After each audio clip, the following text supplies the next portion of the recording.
When I found him bleeding by the river, everyone said he was dangerous. But there was something in the way he looked at me, and despite everything, I took him to the barn. I was coming back from checking the south fence line when I saw him. He was slumped near the riverbank, shirt torn, blood soaking the dirt around him. The red ran into the stream like paint spilling in water. I froze. Out here, miles from the nearest town, seeing anyone, let alone a man like him, was rare. His long black hair, the marks on his arms, the way he gripped his side. I knew what the neighbors would say. Apache. Trouble. Leave him.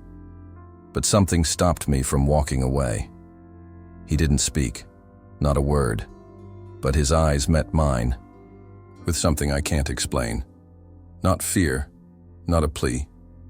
Just quiet. Like he'd already accepted whatever was going to happen.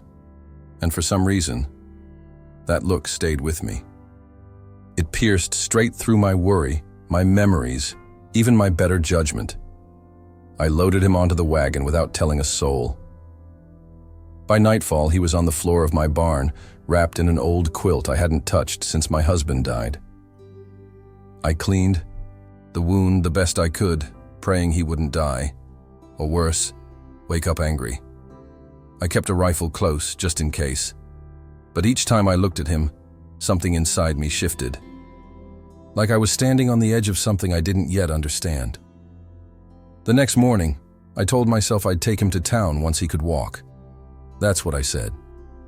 But days passed, and I didn't. Not because I was afraid, not exactly. It was because I needed to know why.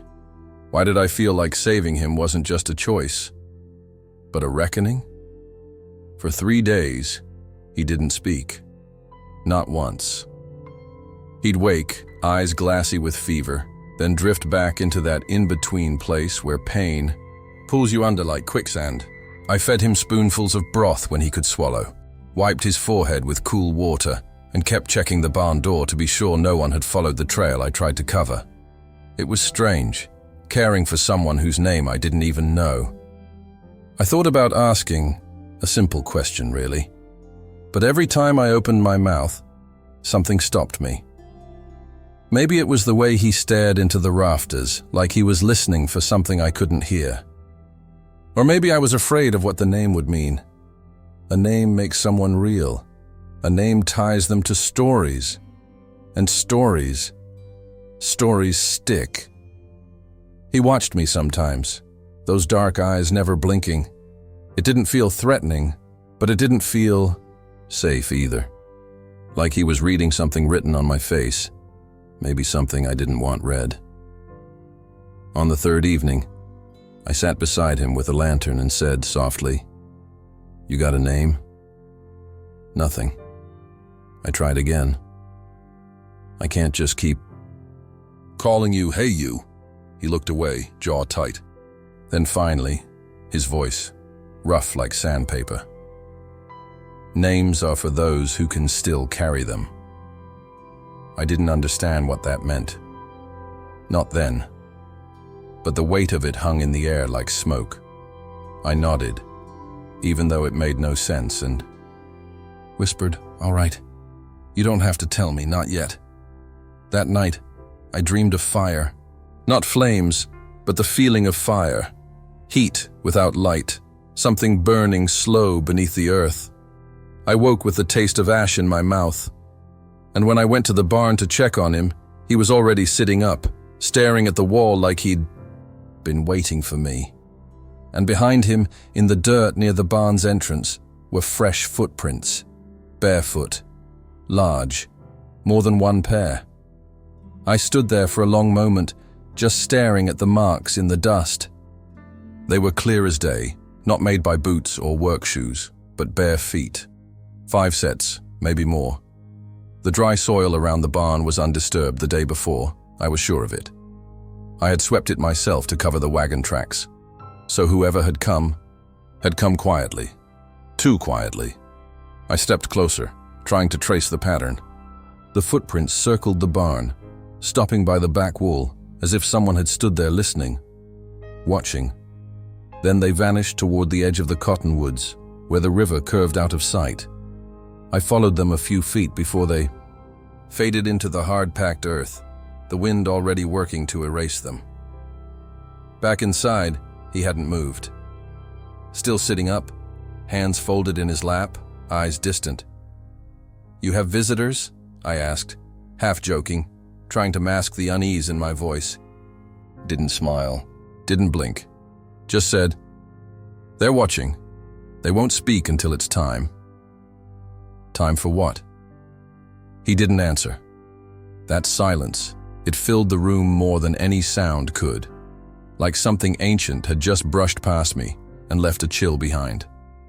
I wanted to believe it was nothing, just animals, maybe some kids messing around, but deep down, I knew better. Later that day, I rode into town for supplies. The usual route, the usual people. But everything felt off.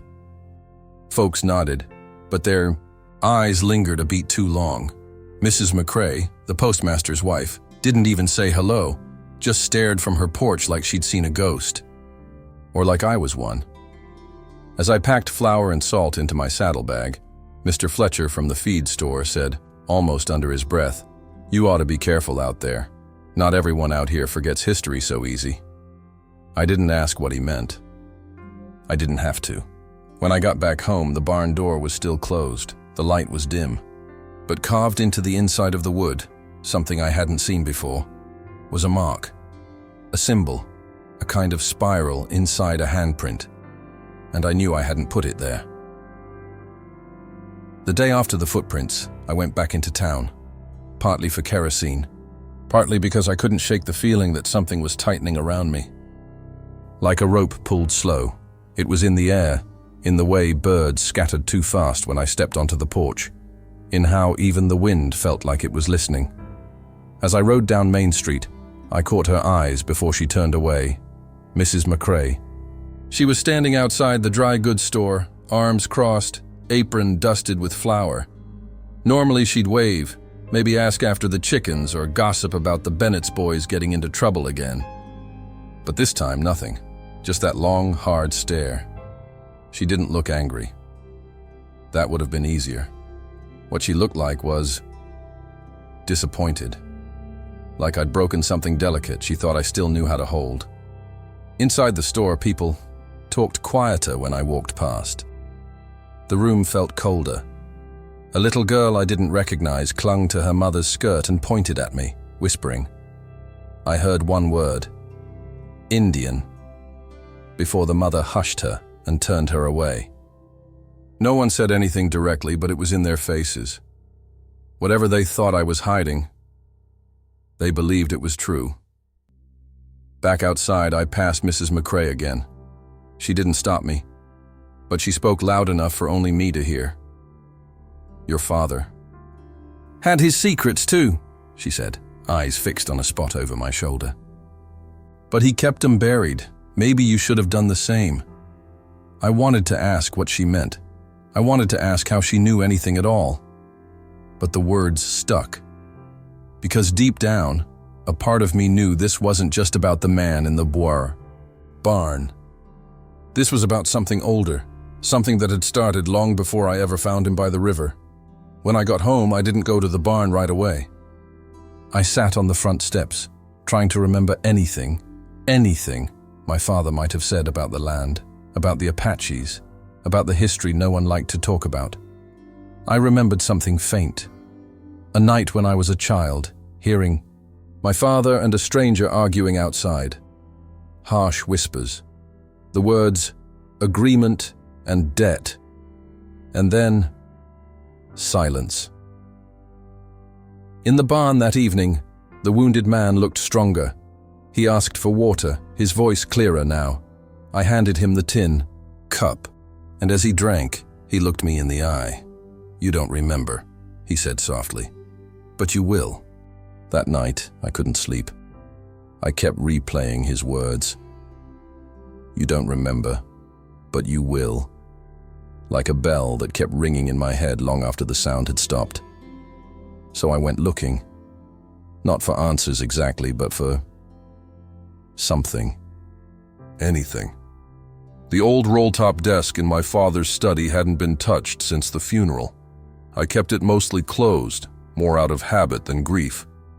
It still smelled like his pipe tobacco and leather.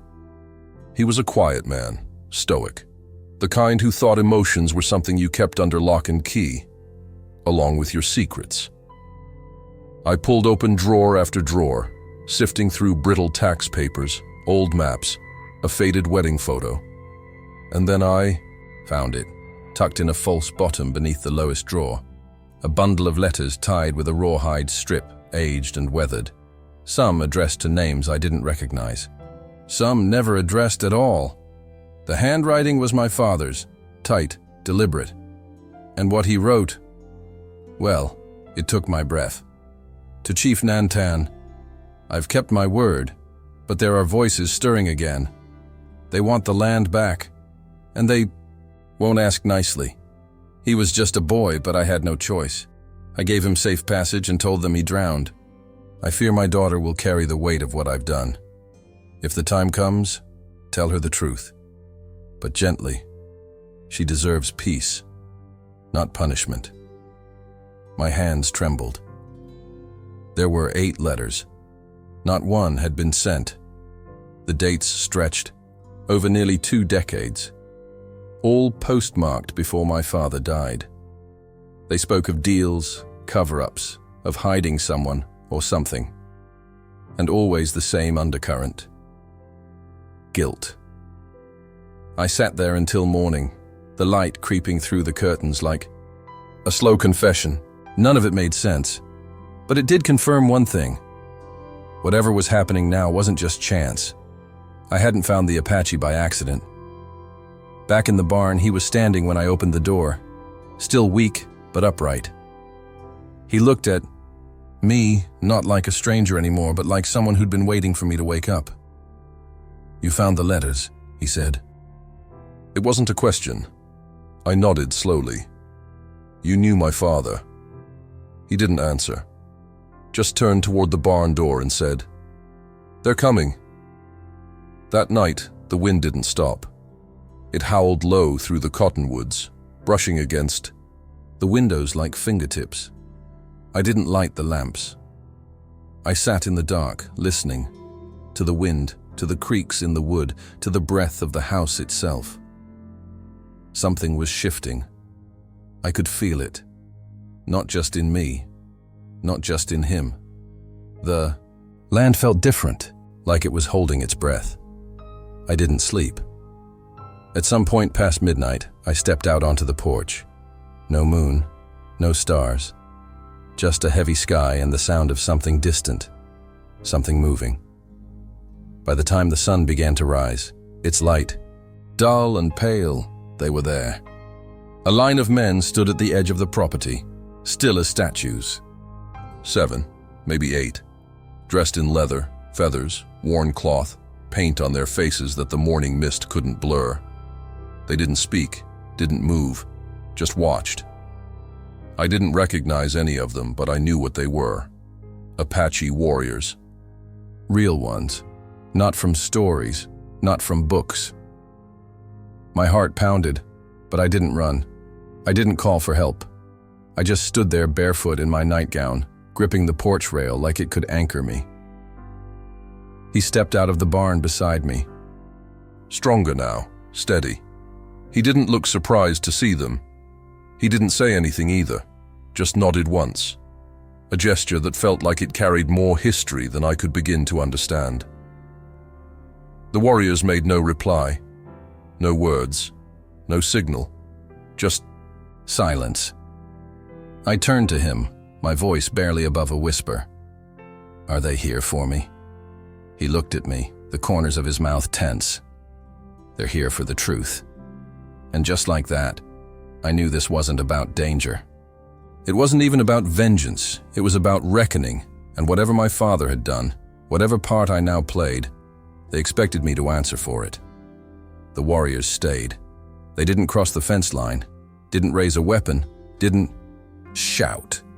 They simply stood, dawn to dusk, like the land itself had sent them. I went about my chores the best I could, trying to ignore the weight of their presence, but I felt it, every second, in my chest, in my bones. He stayed inside the barn most of that day, resting, watching, and as evening settled in, I brought him bread, water, and the question I hadn't dared ask until now. "Who are you?" He took the cup from my hands, sipped slowly, then looked me in the eye. "My name is Taza," he said. "Son of Kale." I said nothing, but something about the name hit like a cold wind, familiar and foreign at the same time. He continued, voice low but steady. "Your father saved me. I was 12. Soldiers were coming, hunting those who wouldn't. Leave the mountains. He hid me in this barn, right where I laid bleeding a week ago. I tried to breathe, but my throat was tight. He swore he'd protect me, said he owed a debt to my father. But after that night, I never saw him again. Just a letter, years later. Said he couldn't risk it, said he had a daughter now, and couldn't let the past touch her." I sat down on the hay beside him, the quiet between us thick with things unspoken. "He thought protecting me meant forgetting you," I said softly. Taza nodded. "And now that he's gone, they wonder where his loyalties ended. If he lied. If you would carry what he started. I wanted to scream that I didn't ask for any of this, that I didn't know. But deep down, I knew that didn't matter. The choice had already been made the moment I took him into that barn. They're not here to kill," Taza said.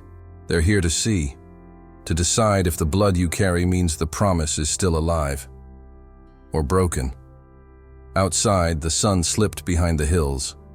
The line of warriors didn't move, but somehow I could feel them listening. It was just before midnight when the lantern flickered low and I noticed it. A pale line of scar tissue stretching across Taza's chest, curving just beneath his collarbone. Not a bullet wound. Older, deeper, etched like something ceremonial. I reached out instinctively but stopped myself. "What is that?" I asked. He looked down at it, fingers grazing the mark as if it still carried heat. "It was given when I was a child, before the night your father hid me. It's a rite, a binding." "To what?"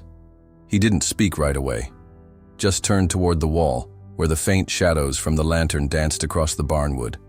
"To a promise made. Long before either of us were born," he said at last. Then he did something unexpected. He unwrapped a piece of cloth from around his wrist, carefully unfolded it, and held it out to me. Inside was an old, tarnished ring, silver, with a small turquoise stone set in the center.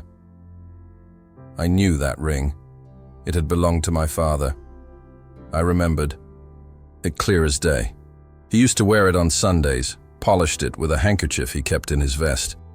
I hadn't seen it since the funeral. I'd assumed it had been buried with him, or maybe lost in the shuffle of grief. "How did you get this?"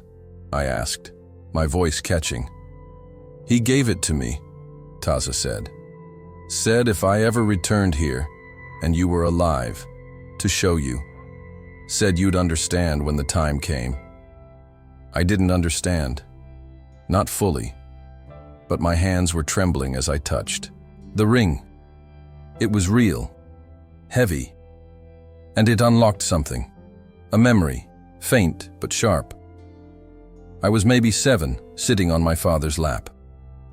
He was telling me a story I thought was made up, about a boy who lived between worlds, who carried a secret the wind couldn't steal, a boy who had to disappear so the truth could live. I thought it was just a bedtime tale, but the boy was real. He had a name, a face, a scar, and now he was asking me what I would do with the legacy my father had left behind. Outside, I heard the soft crunch of footsteps in dry grass. The warriors were moving. At dawn, I opened the front door, and they were closer. The warriors had moved in the night, not with force, not with threat, but with quiet certainty. They now stood in a wide semicircle just beyond the barn. Still no words, just eyes, watching. Measuring Taza stood beside me. He didn't flinch, didn't speak. He just stepped forward, slow and steady, and raised the silver ring high enough for them to see. No reaction.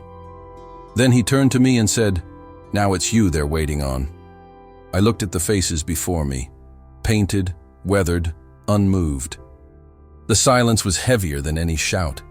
It wasn't just about what I'd done. It was about who I chose to be now. Whether I'd stand in the shadow of what my father hid, or step into the light of what he tried to protect. I went back inside. My hands moved on their own, gathering the letters, the ring, and the old family Bible with the blank pages in the back. I brought them all outside and laid them on the ground between us. "This is what he left me," I said, voice breaking. His name, his guilt, his silence. I looked to Taza, then back to the warriors. But I won't carry his silence, not anymore. I reached down, tore out the blank pages from the Bible, the ones meant for recording births, deaths, and marriages, and handed them to Taza. "You tell me what to write," I said, "and I'll write it." One of the warriors, older than the rest, eyes deep and unreadable, stepped forward. He crouched beside the pile, picked up one of the letters, and read it silently. Then he stood. No nod, no smile, just a slight shift in his shoulders, as if some invisible burden had lifted. Without a word, they turned. One by one, they walked back toward the tree line, disappearing like shadows at sunrise. Taza looked at me, and in his face, I saw something I hadn't seen since this all began. Peace. But peace always comes at a cost. They never came back, not the warriors, not the glances from town. The silence they left behind wasn't heavy anymore. It was clean, like breath after rain. Taza stayed for a while. Days turned into weeks. We rebuilt the old shed together, cleared brush from the fence line, talked less than we listened. Sometimes he'd speak of his father, of stories told beside firelight. Stories my people had either erased or rewritten, and I listened, not out of guilt, out of need. One morning, he came to the porch with his satchel packed. "I have to go," he said simply. I nodded. I knew. There was no dramatic goodbye, no promises or regrets. Just the quiet understanding that we had each done what we needed to do.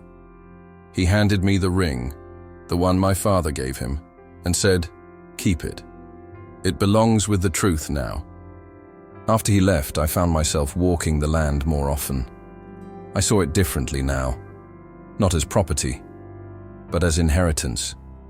Not in the legal sense, but in the deeper, older way. Stories had happened here. People had lived, lost, healed, and some of that was in my blood. Whether I knew it or not, I started writing. Not fiction, truth. What happened here. What my father did. What I did. I sent the letters to places I'd never heard of before. Tribal councils, historical archives, newspapers that wouldn't return my calls. I didn't care if they printed them. I just needed the story to be somewhere other than my head. The ranch still stands. It's quiet most days. The river runs slow, and the cottonwoods hum when the wind comes through just right. And every now and then, when I see footprints I didn't leave, I don't cover them up. I leave them be. Because sometimes the past doesn't need to be buried. Sometimes it just needs to be seen. If you enjoyed this story, please consider liking the video and subscribing to the channel.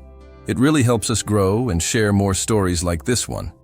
And I'd love to know, where are you watching from? What did you think of the story? Let me know in the comments. I read everyone. This space is for connection, reflection, and meaningful storytelling. You're not just watching, you're part of this community.